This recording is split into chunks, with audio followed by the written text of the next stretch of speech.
Le monde est dominé par le serpent. Le serpent règne dans le monde en tant que le prince des ténèbres, le père et le père du mensonge. Le monde n'aime pas Dieu parce que depuis le jardin d'Éden, c'est ce que le serpent a mis dans le cœur de l'humanité.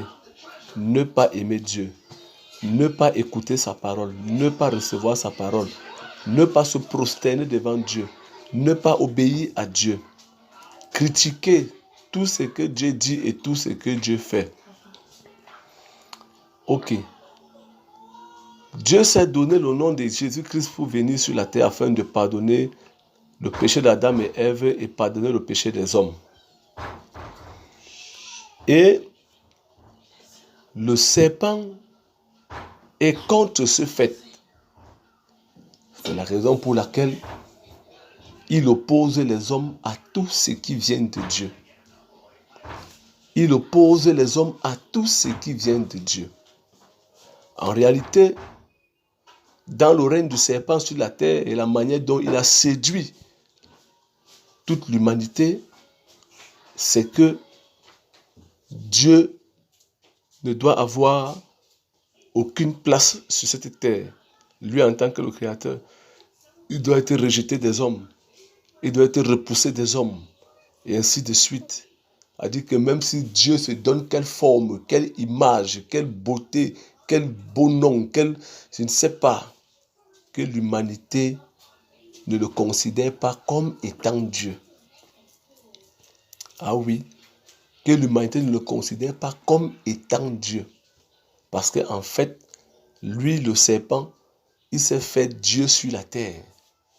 Il s'est fait Dieu sur la terre. Donc voilà un peu ce qui fait en sorte que dans les églises et dans les religions, dans les mouvements de croyance,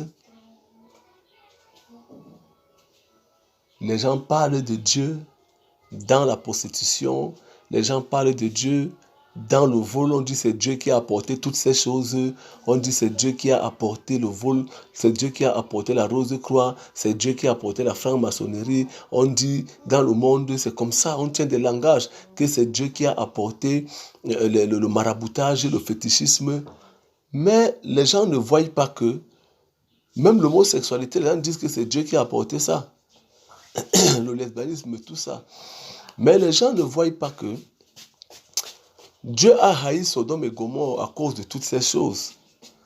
Dieu a détruit le monde par le déluge à cause de toutes ces choses. Pourquoi? Parce que les hommes n'écoutaient pas la voix de Dieu.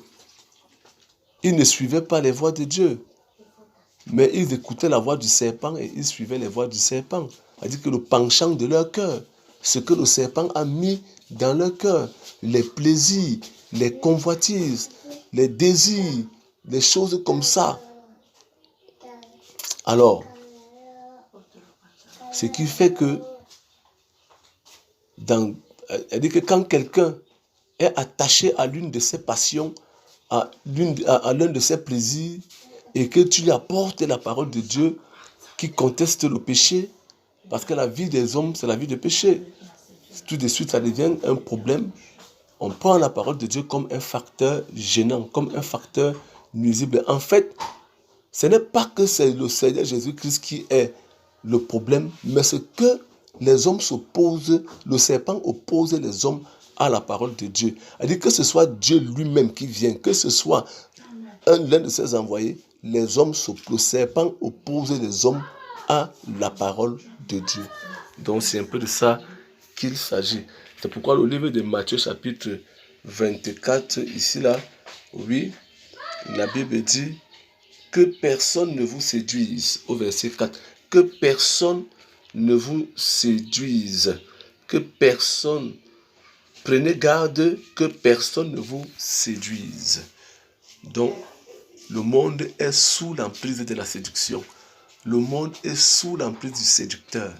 Et quel est donc le rôle du séducteur? Quel est le rôle de la séduction? Il séduit les hommes. Pourquoi? C'est pourquoi les hommes n'écoutent pas la parole. C'est pourquoi les hommes n'écoutent pas Dieu. C'est pourquoi les hommes ne se soumettent pas à Dieu. C'est pourquoi les hommes n'obéissent pas à Dieu, qu'ils